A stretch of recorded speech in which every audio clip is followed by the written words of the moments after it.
Hello and welcome to the Melting Pot podcast. I'm your host, Dominic Monkhouse. Today I'm talking to a softly spoken Irishman, Fionán who has spent 9 years working at Macquarie Telecom Group, now in sales. But early on in his time with Macquarie, he was responsible for transforming their offshore support operation and bringing it back to Sydney.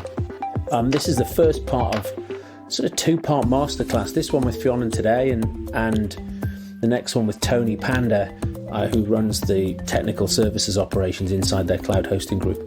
But these guys have got absolutely world-class net promoter scores. And on the back of the interview that I did with the CEO, David Tudhope, a few months ago, a number of people have asked me for some more detail. You know, how did they do it? What were the practical steps? Why did they take the steps? What was the journey? What did they do? How can people learn? How bad was it when they started? Because when people think about an NPS score of 80 and they're sitting there at wherever they are, 10s or 20s, it feels like a hell of a hill to climb. But these guys had a terrible NPS score when they started. Awful. minus 50, minus 70. And it's a journey of 5 years, 6 years, 7 years. And both Fionán and Tony will give us some really interesting insight into, you know, what did they have to do? What did they have to be consistent about? What were the cultural changes? How did they hire people who could go on this journey with them? And Fionán, now sales manager for New South Wales for Macquarie Telecom Group, but I suppose the big chunk of his formative career at Hewlett-Packard, doing the types of outsourcing that Macquarie found themselves in before they hired him to make the transition onshore. So we'll get into it. My name is Fionán McDonnell and I am the New South Wales New Business Manager here at Macquarie Telecom. We're not here to talk about that though. I'm here to see if we can pull from your brain some actionable tips for other people who are on a net promoter score journey or thinking of embarking on using net promoter score to measure their customer satisfaction. So how did you end up being the king of NPS? Good question. So I was onboarded into Macquarie Telecom 9-ish years ago when the CEO had made the brave and bold decision to in-house the contact centre function. And why did he make that decision when the vast majority of telcos in Australia were offshoring? It was because he'd recognised the value of the contact centre as a unique part of Macquarie Telecom value proposition, which is to provide outstanding customer service. And that actually goes back 26 years when the company was founded on a principle that he called PAS, or Personal Accountable Service. We were all personally accountable for delivering an outstanding customer service to our customer base. And what he determined about 9 years ago was the best place to run that contact center function was to put it into the most expensive real estate here at our company headquarters in the bosom of our customer base, because he recognized it as crown jewels and you should never outsource your crown jewels. Mm-hmm. He had within that contact center vision or mission statement to create a best beyond class contact center function. And that was on the basis that the telecommunications industry within Australia is largely overcharged and underserviced, with 140,000 complaints a year going to our ombudsman. And he knew if he were to create a contact centre that harnessed the core value proposition of Macquarie Telecom, he would indeed create that best beyond class contact centre. So I was onboarded to create that Greenfield contact centre, a luxury opportunity because not often can you create from scratch your own Greenfield contact centre.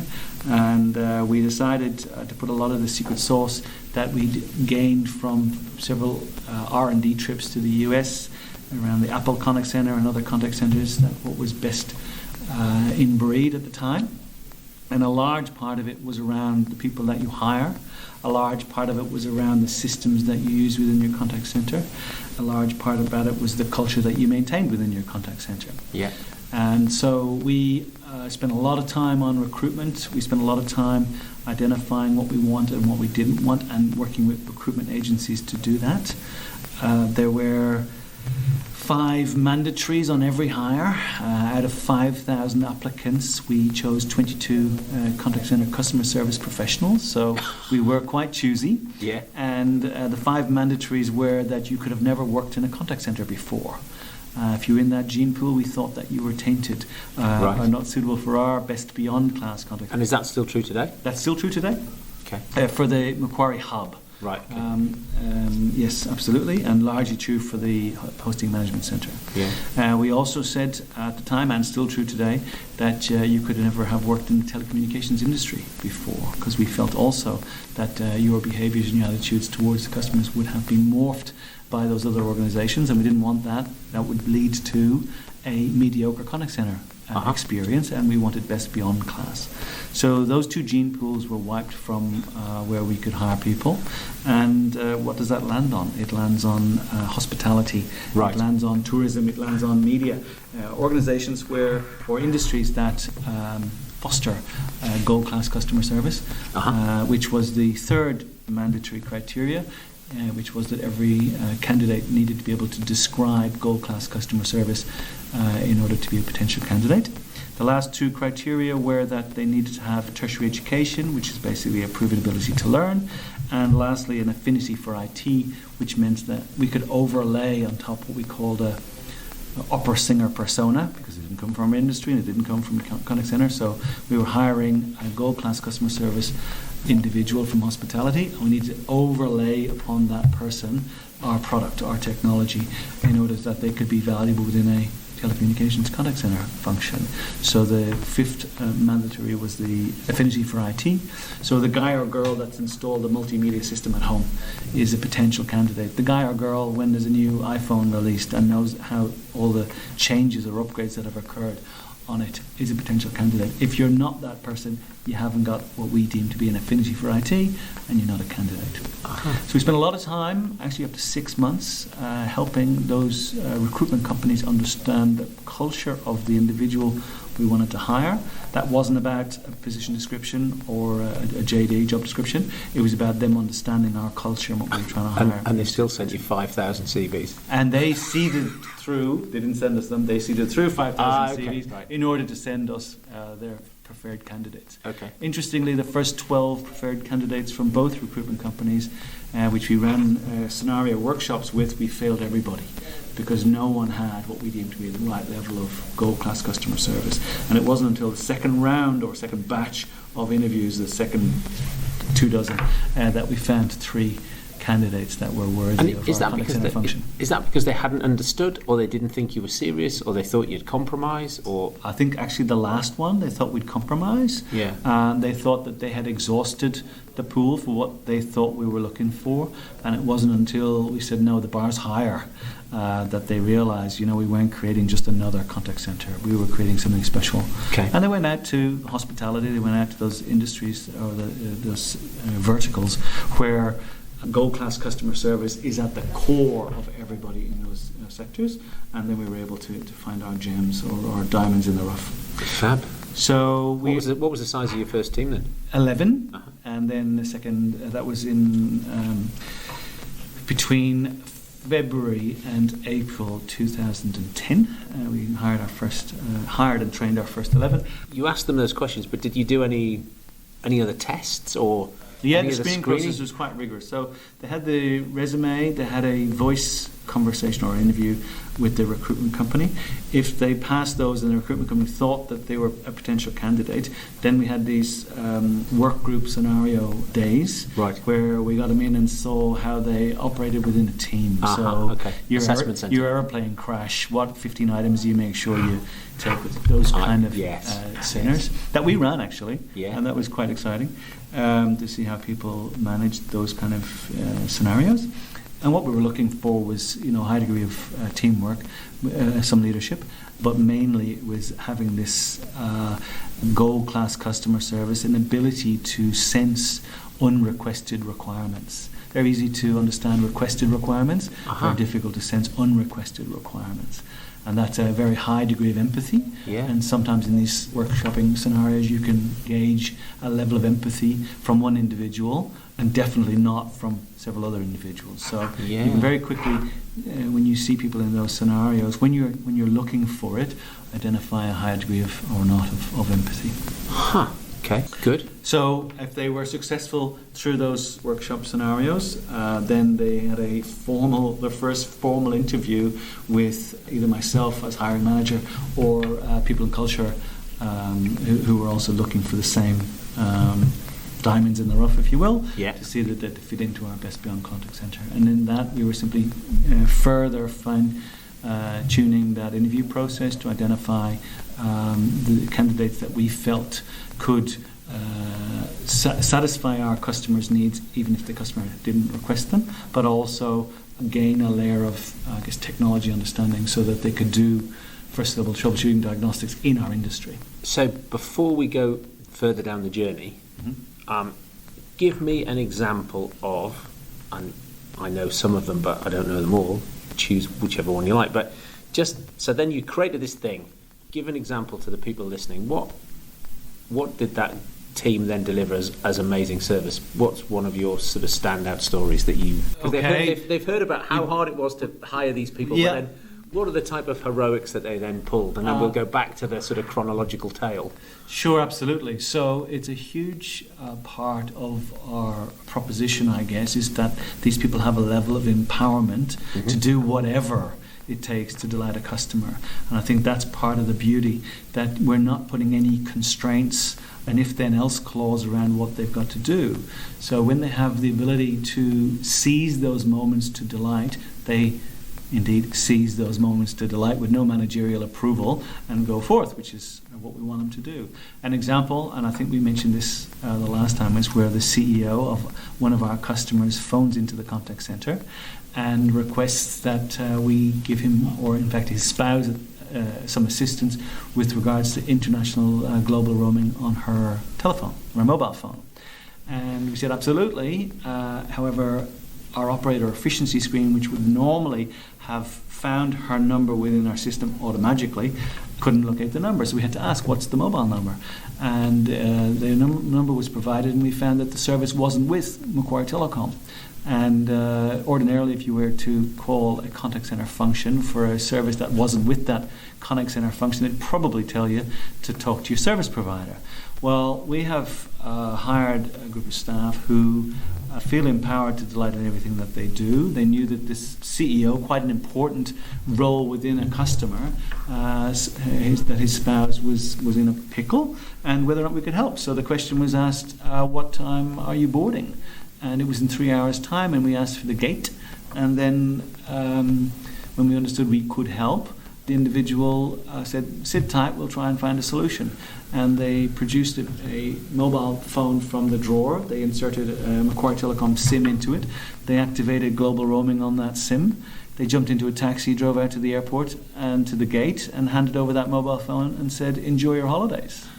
And did they take some risk in that? Absolutely, they took risk in that. Could that phone have been used to have excess data usage without ever a contract being signed on it? Probably. But thankfully, the phone was returned after the holiday, and it was all intact, and all services were used appropriately. So the beauty about that story is that no manager's approval was sought in order for the customer service professional to do all that he did to provide a solution to a problem without thinking about risk, consequence, just thinking about, can I help this customer? Yes, I can. Let's help this customer. Yeah, or even profitability. Or even profitability, no, absolutely. Yeah. It takes care of itself later. Yeah, indeed. So taking you back to the chronological story. Yes. So you've got your 11 people.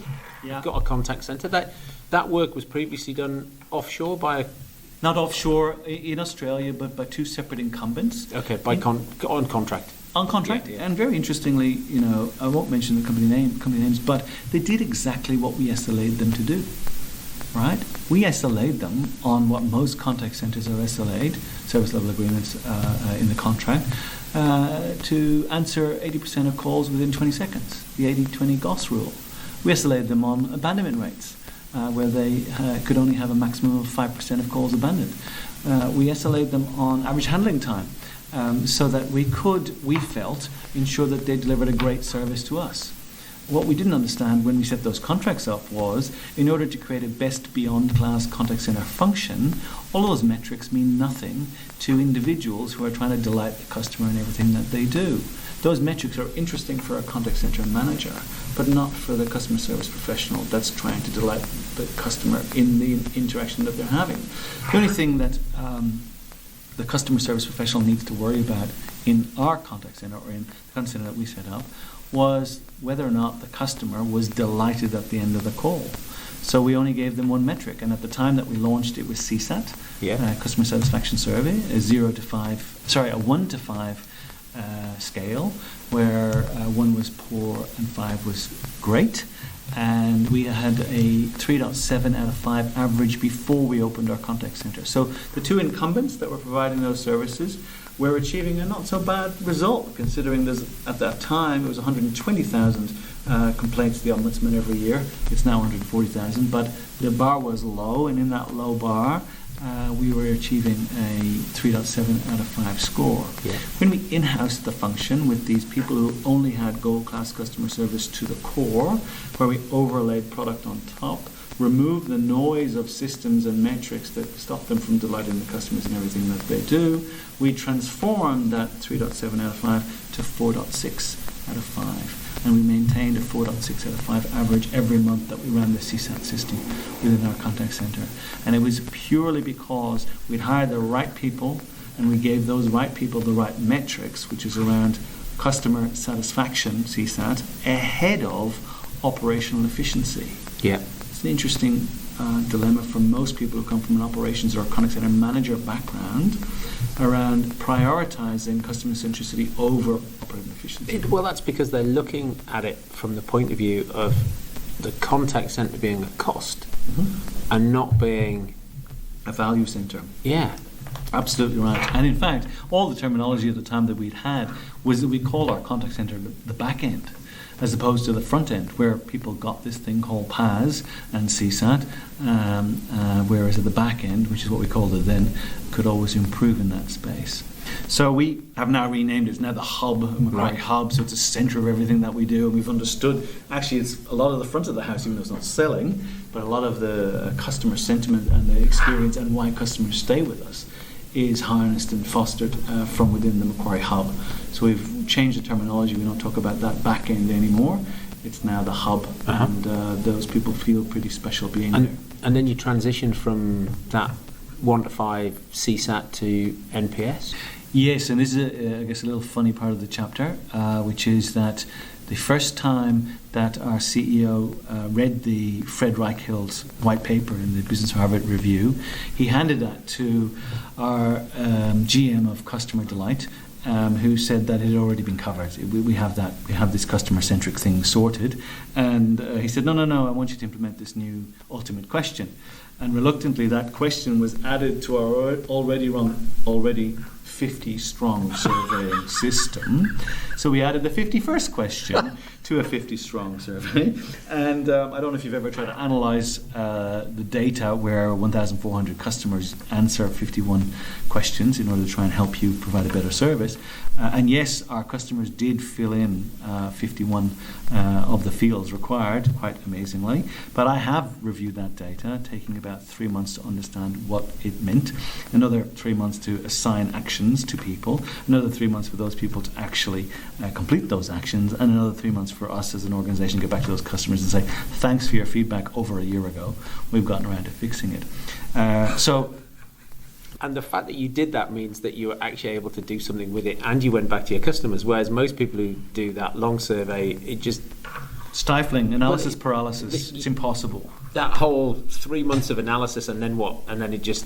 There's no insights to be pulled from it, but we're going to do it again. Yes, indeed. Or we're going to do something, but we're not going to tell people what we did, because that would be, that might be helpful. Yeah, absolutely. So, interestingly, then we took that decision to, having tried to implement some sort of pseudo NPS and failing, but doing not too bad in the CSAT space, because after all, regardless of which measurement system you use, if at the core you have this thing called PAS, a foundation pillar of the company, all those mechanisms are just gauges of how well you're delivering this thing called PAS. So we were on the right track. We just challenged as to how we were going to measure it. And so our CEO was at one of these kind of breakfast mornings with management consultants, and the guidance was to have a look at this Fred Reichheld book again. And the answer was, we've already done it, and it's kind of had not too much effect. And the answer to that was, well, actually, did you really do it? And this is where I think we really learnt about Net Promoter Score. Vast majority of these kind of books people skim read and kind of think they get it and kind of half implement it. What's critical with the Fred Reichheld's ultimate question is that you execute it to the letter of the law, which means you have to ditch all your other systems.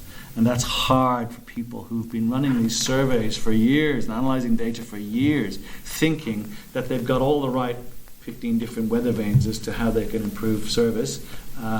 Whereas the beauty of Net Promoter Score, or the important part of implementing the Net Promoter Score change or transformation with your company, is to get rid of all the other metrics so that you have one metric that you can make great decisions upon, have one metric that the entire organization can galvanize around, and not be clouded by analysis paralysis. It's quite clearly set out in the book that if you have a large enough data pool with a large enough set of inputs, if you're looking for your yes, you'll get your yes. And if you look at the same data pool, you're looking for your no, you'll get your no. And so it's important to say, no, we don't have masses of inputs of data, customer impact score, customer satisfaction score, Net Promoter Score. You say, no, I'm only having one system. And so the game changer for us was when we moved away from and decided at that point to get rid of CSAT, to get rid of the other systems, and to transition entirely to Net Promoter Score. Was that a massive change? No, it wasn't. All we had to do was simply change the recording in our IVR-based survey so that we were asking a question around from 0 to 10 as opposed to a scale of 1 to 5. Now, actually, it turned out to be a little tricky to get the 10 in, because 10 is 1, 0, and if you're slow on that, you might get the 1 score. But with a bit of smarts, and those smarts are very common today, but when we first implemented it was a bit tricky. But so fairly seamless transition from CSAT in the IVR to Net Promoter Score. Our Net Promoter Score at the time, when we first launched, was plus 11, and we were very happy with plus 11 because the industry benchmark for the telecommunications industry in Australia was minus 45, around where the big four banks are in Australia today. It's true. We were 50 points north of our next competitors in this space. Yeah. So we were very happy with that plus 11. Yeah. However, because we now had one number, Net Promoter Score, not analysis paralysis, we were able to understand what different geographies were doing, and we were able to compare and contrast that one number to say, well, if it's, and there were business units that were minus 50, for example, at that time when we first launched. And there were other business units that were plus 60. So we were trying to understand, well, what was different and what was special. Interestingly, in the minus 50 space, that was largely out of the federal government, which is one of our key customers. And when we talked to the individuals who were giving us those scores, they said, absolutely, we give you a 5. That's the highest we ever give. We're very happy with your service. And we then had to educate that customer base that the scale was not 1 to 5, which is what it had been, but it was 0 to 10. And as soon as they understood that, they changed behavior, and that minus 50 very quickly transformed to a very positive number. So there was a little bit of transition in the customer base, but no gaming. It was just an understanding of what we were trying to do, and that it was trying to provide a better service based on understanding customer sentiment back to the customers. And as soon as customers got that, it was a game changer for the overall number. And that, what did you say, plus 11? Plus 11, and was that was your relationship score or your transactional score? That was the transactional score. Okay. Yeah, absolutely. You ask about relationship. That's a good point. We started, when we moved to NPS, focusing on 3 of the key customer corridor touch points. So we've got 8 today, but when we started, we focused on 3, and they're the lion's share. That was use, which was our contact center function, largely incident management, problem management, change management. It was pay, which is billing disputes, paying our bills or not, and it was receive, which was around service delivery. So we implemented a project. At the end of that project, we got a score. And so we focus on those 3. And they're still the lion's share today, so about 80+% is in those 3 customer corridor segments. And interestingly, when we first tried this, we did try other corridor segments, but the data sets were so small, it was kind of distracting from the real message, which was gained from the 3 main corridor segments. Yeah. Once we'd fine-tuned those corridor segments, then we expanded out further to include other segments, like when you first sign up, so the onboarding experience, even when you're exiting, so the cancelling process, when you're researching our web pages and you're interacting with a telemarketing person. So we added those segments later to get the holistic experience, and our Net Promoter Score today is the aggregate of all of those data touch points. But to your point, the lion's share is in use, pay, receive, and the lion's share of those is in use. And then you asked about relationship. Yes, we have part of our telemarket function is for an individual to call the C-level across our customer base once a year to make sure that their relationship is where it should be, or if there's any feedback in relation to the relationship as a whole. And we ask the Net Promoter Score as part of that yearly engagement. So we're getting that relationship data as well, and that also feeds into the overall aggregated Net Promoter Score. Okay. So getting back to, we turned on this thing called NPS on CSAT. It was good, and this is, I think, the main message for a lot of your listeners. It was good, but we had examples like Harley-Davidson, which were on +81. And we were thinking, well, how can we get that kind of fanatical support, right? Those guys are fanatical about the bikes even before they become a customer.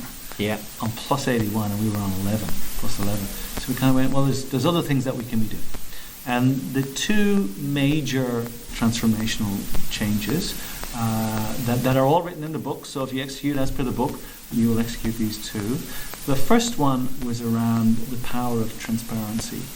And this is where we are sharing the data, aggregated score of Net Promoter Score data, up on plasma screens in our contact center, in all of our offices around the country, a real-time score since midnight last night. Yesterday's score is an absolute number, and the month-to-date score. It's real-time, it's transparent, and as well as the aggregated score, and this is also part of the Genius, we have a ranked per customer service professional score. And if the customer service professional month-to-date score is lower than the company target, their name is red on that ranked plasma screen. Mm-hmm. And so, interestingly, that didn't create some of the potential behaviors, or more importantly, it wasn't the average of an average that we'd forget about, or our supervisor or our manager might talk to us about in our quarterly or monthly or yearly reviews. Because it's real time, because it's transparent, it actually became, and is still today, a talking point on the floor within the contact center as to what the entire team, not that individual, could do to raise that score for that particular customer. Because customers that have had bad experiences have got very long memories. Yeah. And that score today might be a 2, could be a 3, whatever it is, if it's a detractor, could be 7, 8 passive, still not good enough. That score may be relating to an experience they had way before today's interaction. But it becomes a talking point, and the statistic, or that number is not important, but the data point's important, and the fact that we can see it is important.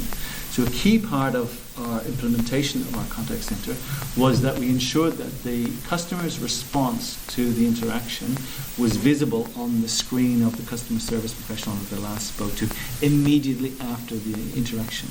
And so what that does is it changes the behavior of the customer service professional on this call during the interaction, so that it is in anticipation of a 10 out of 10 score. I know this score is coming. I know it's coming right after this call. And if I'm delivering a great customer experience for you on this call, I'm going to see my 10 out of 10, which is driven to be a much higher score, because the individuals are focused on that number. It's coming right after the call. It's real, it's transparent, and everybody can see it. Yeah. If, for argument's sake, there I am, I'm on the phone, I'm talking to a customer, my expectation is 10 out of 10. You're saying that if I get a 5 out of 10, we stop the line and you get a live. Do people listen back to the call? Does somebody else step in? Is it a live debrief, or do you roll bad calls up and do that on a Friday? Sure. Good. No, it's not on a Friday. Doesn't wait. So first part of the magic, transparency. Second part of the magic is something we call the supervisor feedback loop. The duration for us is 24 hours. The shorter you can make this duration, the better. But if you give us anything other than a 9 or a 10 out of 10, we'll call you back within 24 hours to understand how we could have gotten a better score. And not the agent, but their manager. Their manager, indeed, yes. Okay. And why is that? That's because the number one reason why customers or people in general don't participate in a surveying mechanism is because they don't believe the number goes anywhere, at least not anywhere useful for them. Or makes any difference. It's gone into the ether or gone up to some mothership somewhere for their benefit, not for the customer that's giving that feedback. And so the call that they get back from a supervisor within 24 hours is actually quite a surprise and a delightful call, just simply to receive that call. Because all of a sudden, they've given their feedback. They may have received a very bad service, hopefully not, but if they had, we can manage that. But regardless, they're getting a call back from the supervisor within 24 hours. That in itself is a delight. Now, the content of the conversation, this is the real power of every closed-loop surveying mechanism, is that you've earned the right to have a quite meaningful, rich conversation about the experience and how you can improve the experience. And that's regardless of whether it was a disaster, mediocre, could have been better or great.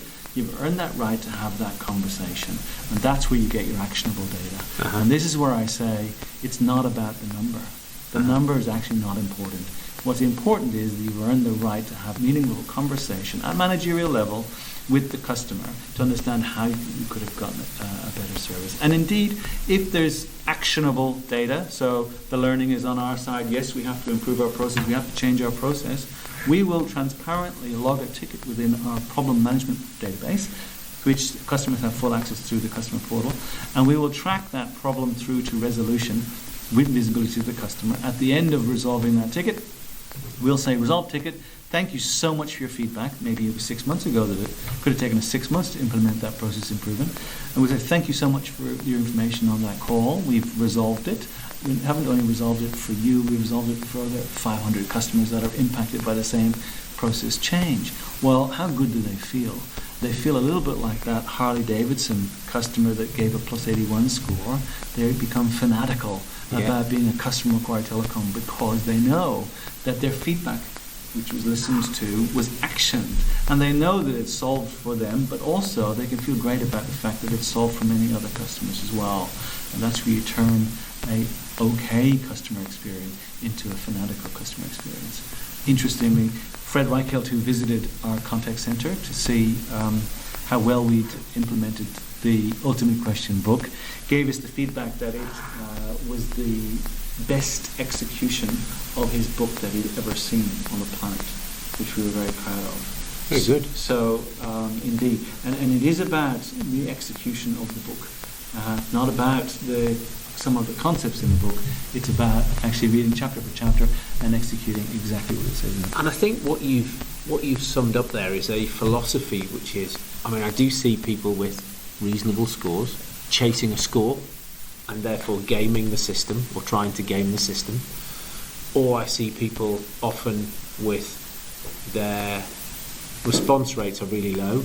I had a client who thought they had a score of 60 something. Their response rate was only 20. When I gave them the feedback about, as you said, you do, call the CEO, do that, they ended up with a score of 21, which wasn't quite as pat yourself on the back. There was room for manoeuvre. Yes. More to do here. But I think the philosophy is that as a business, it's seeking criticism. So if somebody says, you're amazing, you're brilliant, that's great, it gives you a warm, fuzzy feeling, but you've got there's nothing you can do with that. If somebody says, look, there's a thing here that you're not doing very well, it's like gold dust. You jump on that and it's like, oh, that's brilliant, we've found something else to fix. This is magic, and it's about the people you hire and the managers you have, and it's that, it sort of becomes a philosophy to be restless about going after more things, finding more things. And so it must be a surprise to the customers when if you complain, somebody treats your complaint as if it's a gift. Yes. We're very grateful indeed. We are grateful for the scores that aren't 9s and 10s. Yeah. Because because not everybody complains. Not everyone complains. So indeed. you've got people who haven't told you about that. Maybe they've given you a higher score because they don't want an interaction. But when somebody is honest and transparent and gives you a score, then you get to fix it for lots of other people. Well, indeed. And what we found around specifically the supervisor feedback loop is that transformed the participation rates as well. Uh-huh. So there were two massive jumps. First was from plus 11 to plus 33, then from plus 33 to plus 50, and now plus 70. But those two jumps were attributable to both those two pieces of magic.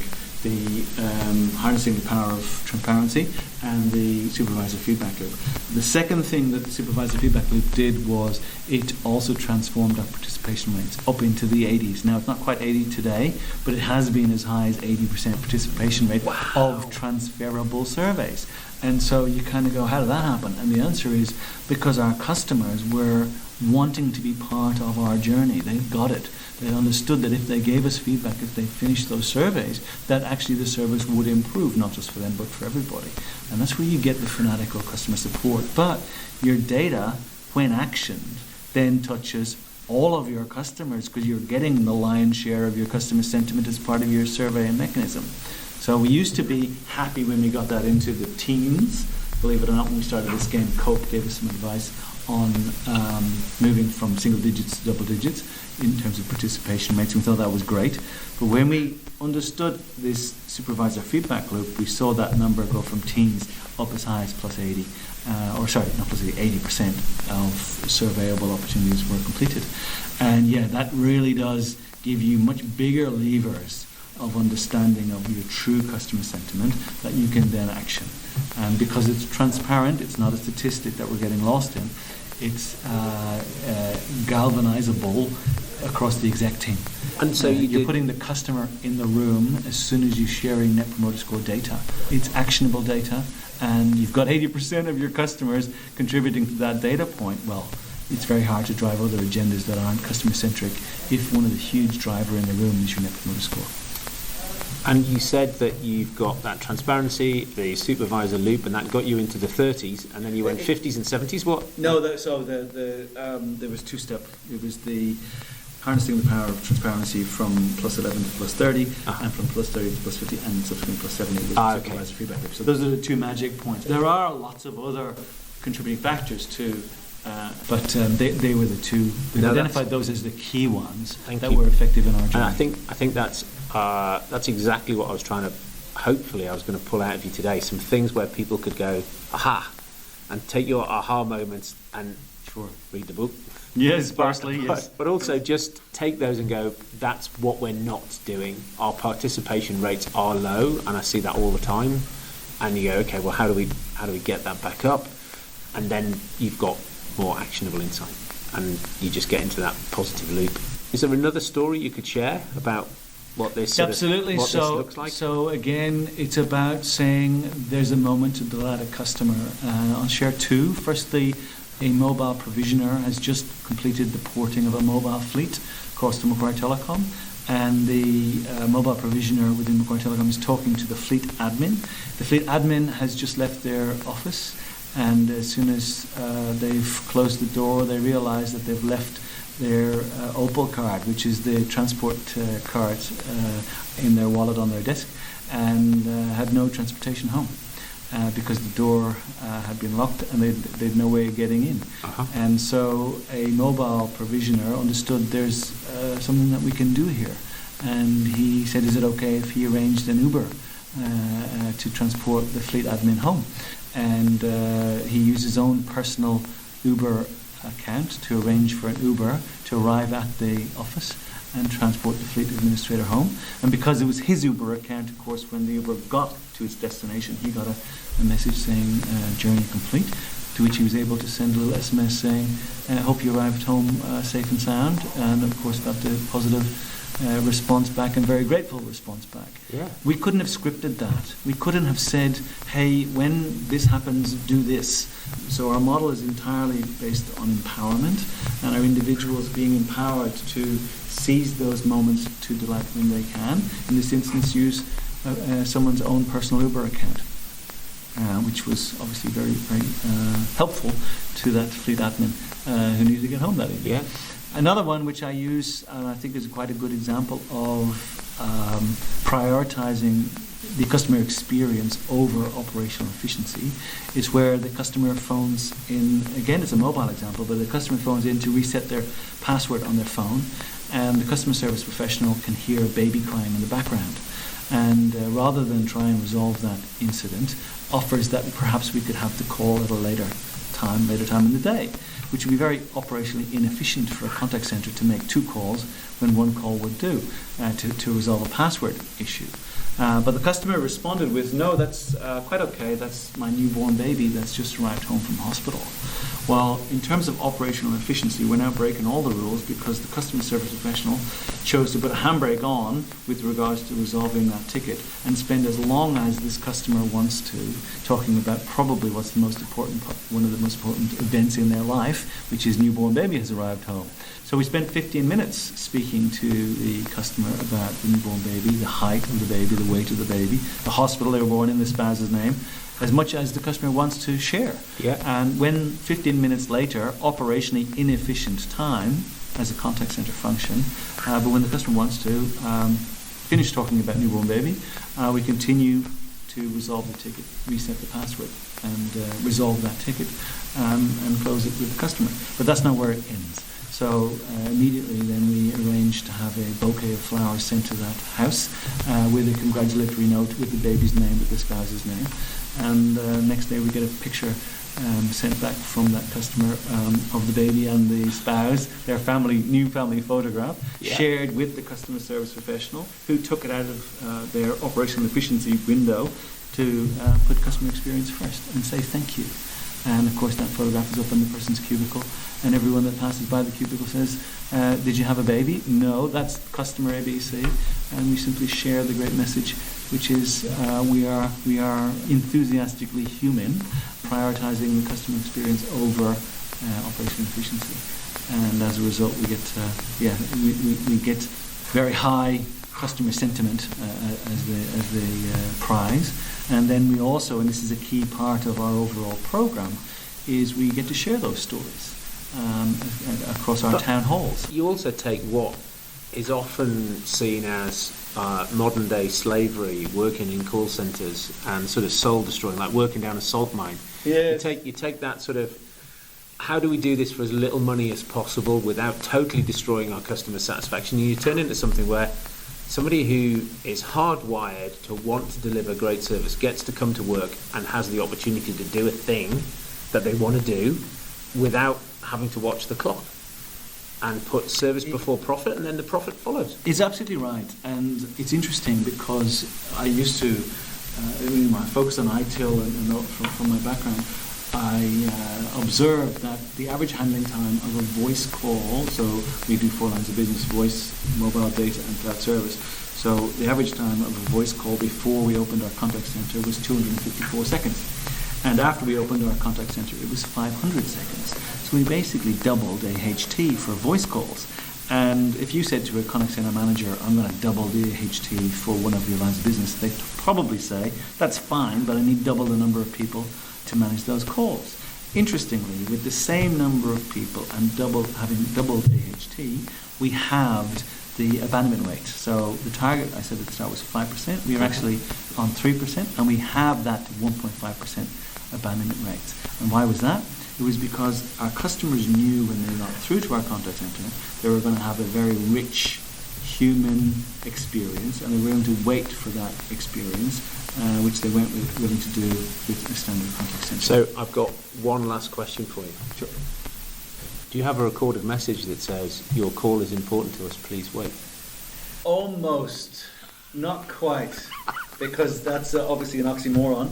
So every contact center is built for an average number of calls to come in. And guess what? We don't have the money, nor any contact center have the money for the double or triple the call volume. Now, that'd be crazy. We have to charge for that. So we have a contact center is based on the Erlang data that we have to work with in terms of number of bums and seats that we need to have at any one time.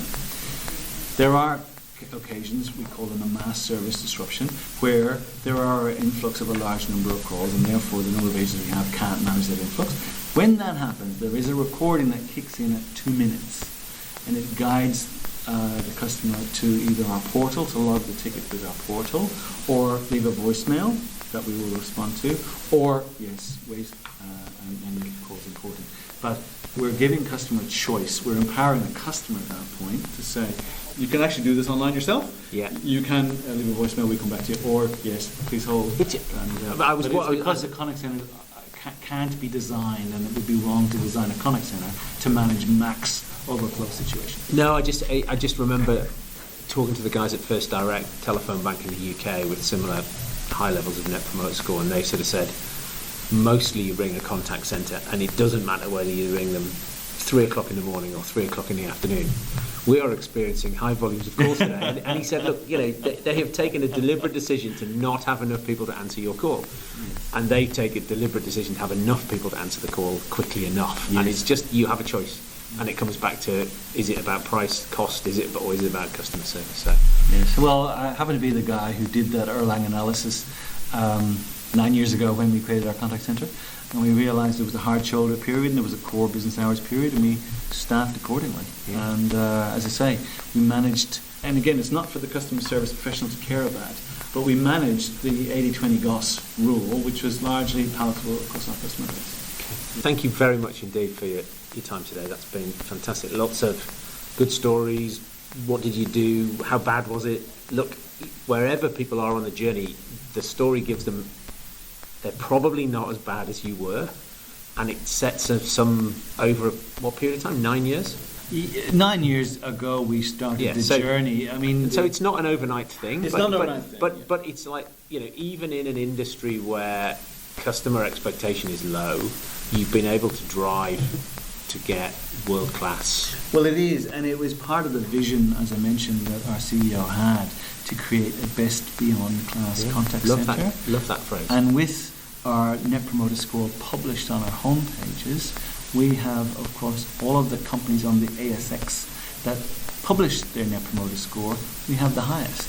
So we actually can claim we've achieved this vision of creating a world-class contact centre. The best customer service score in Australia is public listed companies. Of all of the ASX listed companies that publish their Net Promoter Scores, that's correct, yes. Well, look, that's a great place to finish. Thank you very much indeed. Thank you very much.